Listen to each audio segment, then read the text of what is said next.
So people often ask me, do you believe in God? Which I don't like that question. I don't like that question. I don't like that question. Yeah, I don't like the question. People have asked me whether or not I believe in God, and I've answered in various ways. No, but I'm afraid he probably exists.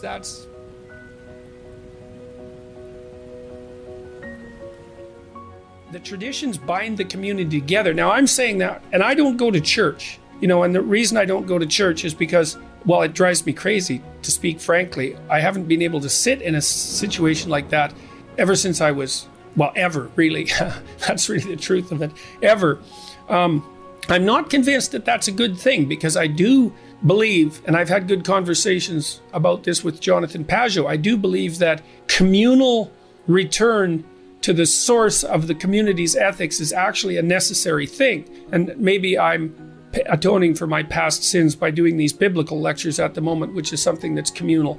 And then, because there's also something about going where a bunch of other people are to reaffirm your commitment to the good that you're all aiming at, that's got some power in it. And I don't think that that's something that we should forego. I think it's dangerous. I mean, look, even if you're cynical about church, and I guess I would put myself in that category, it's certainly the case that communal church going in the 1950s, say, provided the average person with at least an hour a week where they were contemplating, no matter how poorly, the purpose of ethics in life and the idea of a higher purpose and a higher meaning in life. And you got to think that spending an hour a week thinking about that is better than never doing it at all. I don't know how that tradition can be revivified in a meaningful way, but I really do think it's a catastrophe that we've lost it, because we don't have a center, an ethical center that holds our community together. And the consequence of that is that we're fragmenting quite badly.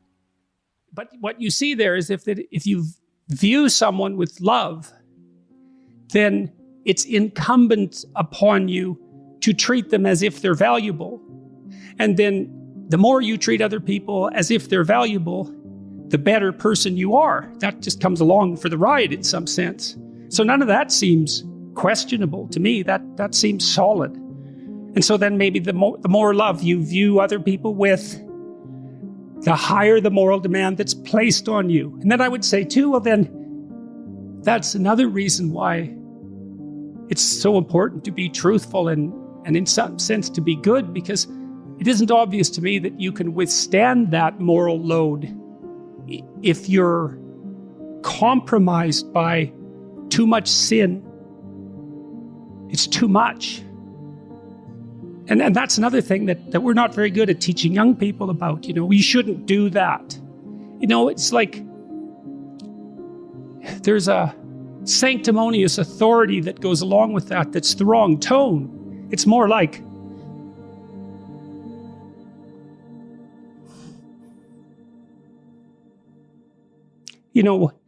I don't know how you lay it out properly, but you tell people that you love how to avoid the road to hell.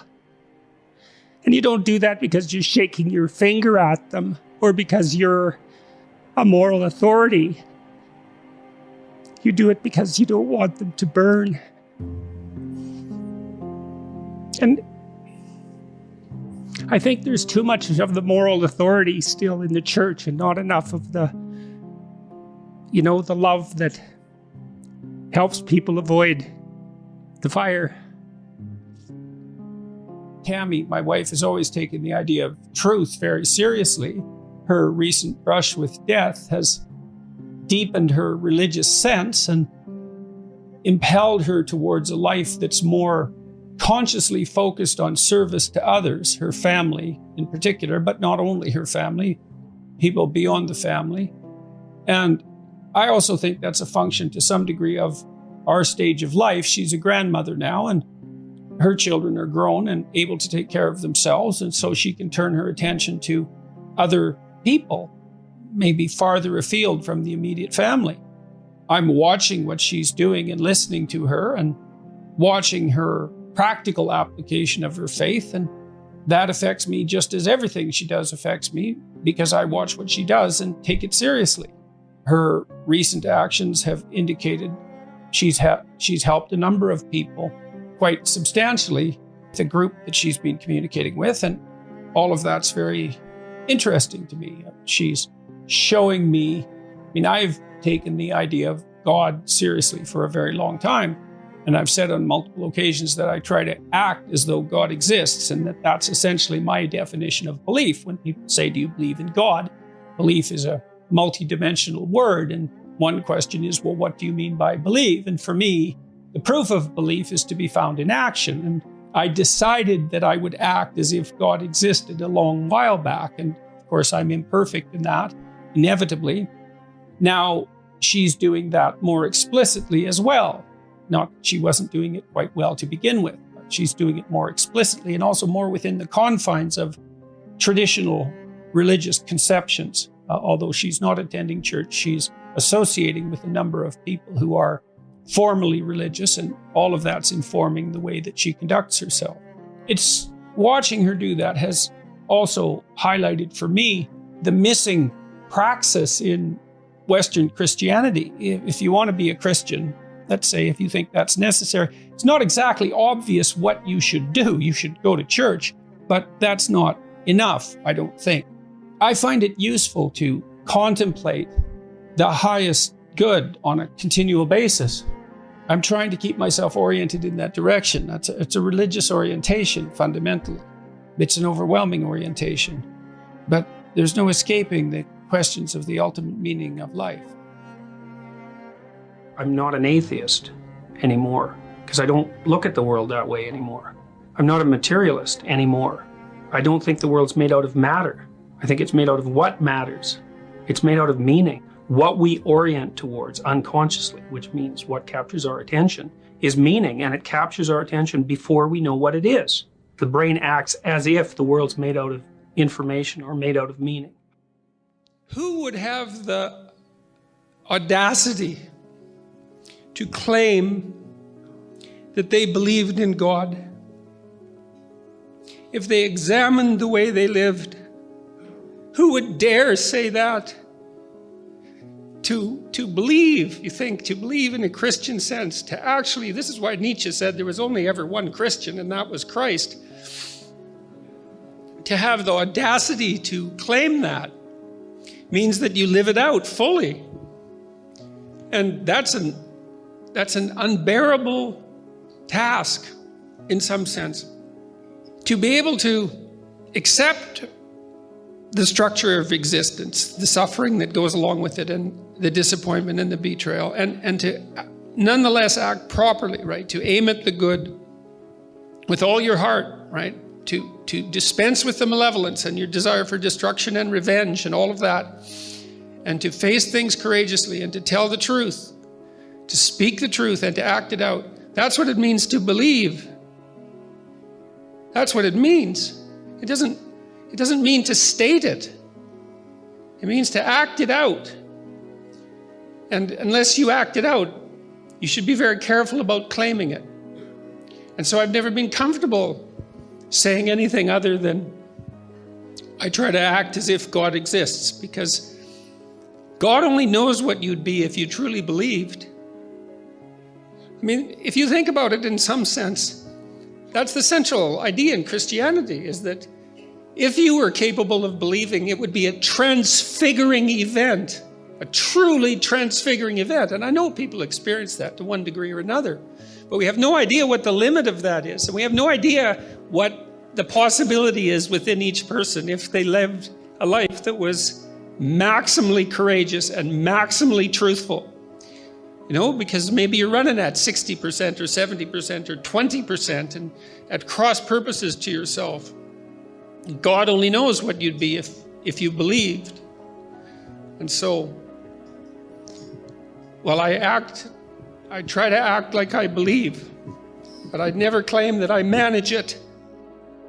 So you can think about Christ from a psychological perspective, and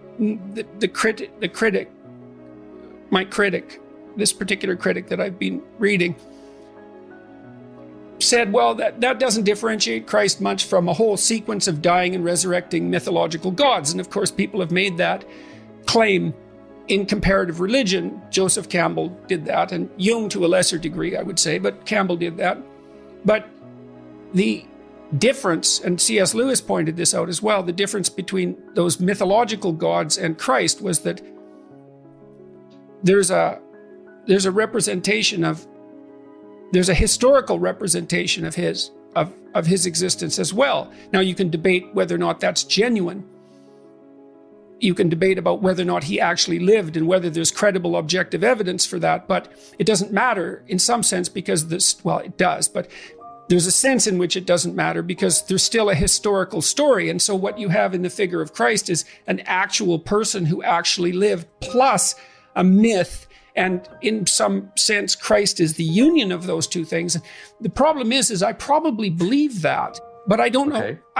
I'm amazed at my own belief and I don't understand it. Like, because I've seen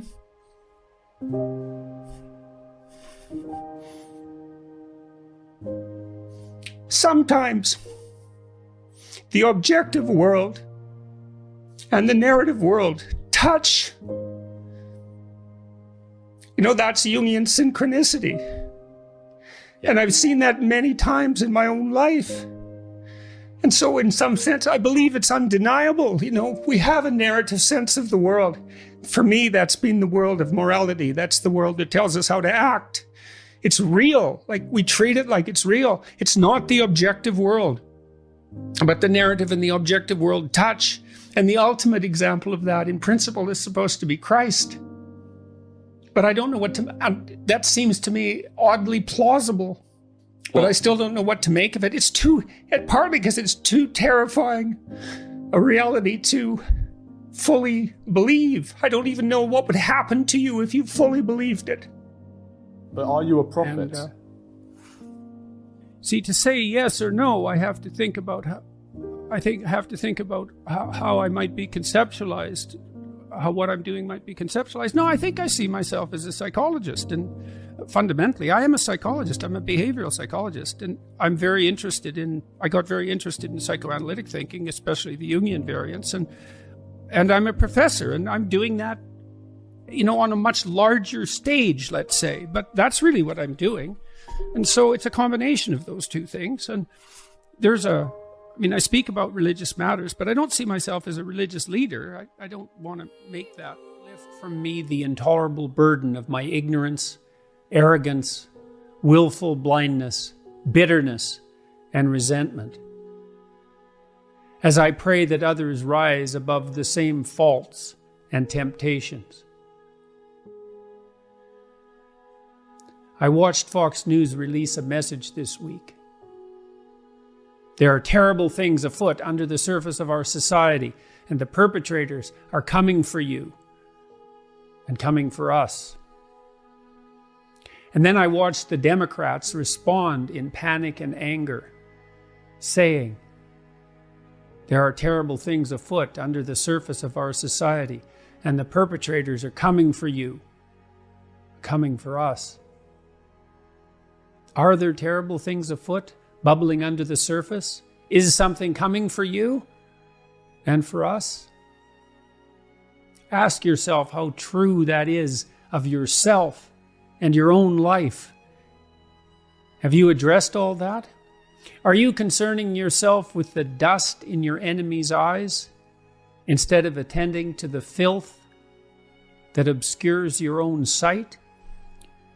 Do we want accusation, suspicion, discord, derision, and hatred?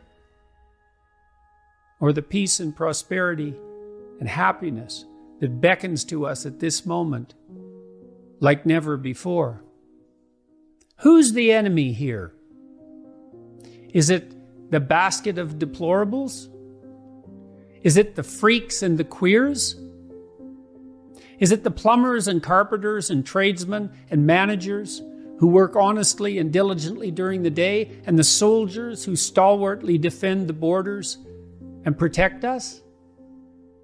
Is it the artists and visionaries whose expressions of unbridled creativity entertain and rejuvenate us, and who continually offer to us an unending panoply of technological miracle? Is it the institutions that guide and protect us, that so many lived and died to erect and establish, which for all their faults have served us so well? Do we want revenge or justice? Do we want contempt or mercy?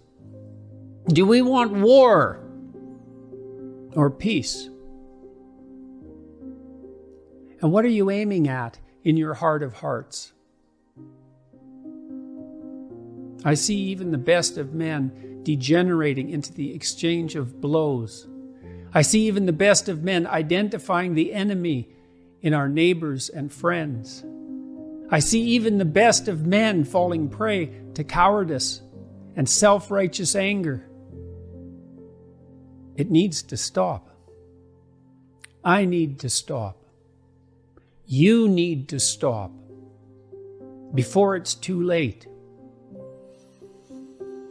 Who is the enemy here? The snake in your heart? The lies on your tongue? The arrogance of your intellect? The cowardice of our refusal to see? The enemy is that which divides to sow discord. The enemy is the pride and the fear that stops us from lending a hand across the divide. The enemy is the great and eternal adversary of mankind. And if we demonize our brothers, our comrades in arms, do we not precisely call that dread spirit forth? Have we not yet learned? Courage, trust, truth, love, even unto your enemy, which is yourself. God, forgive us our trespasses as we forgive those who trespass against us. May what is highest guide our vision. May what is highest open our ears. May what is highest guide our tongues. And may we pray, fearful of the hell we could so easily and carelessly create. Deliver us from evil. Shine a light into the corners of our dark hearts. For thine is the kingdom, the power and the glory, forever and ever. Amen.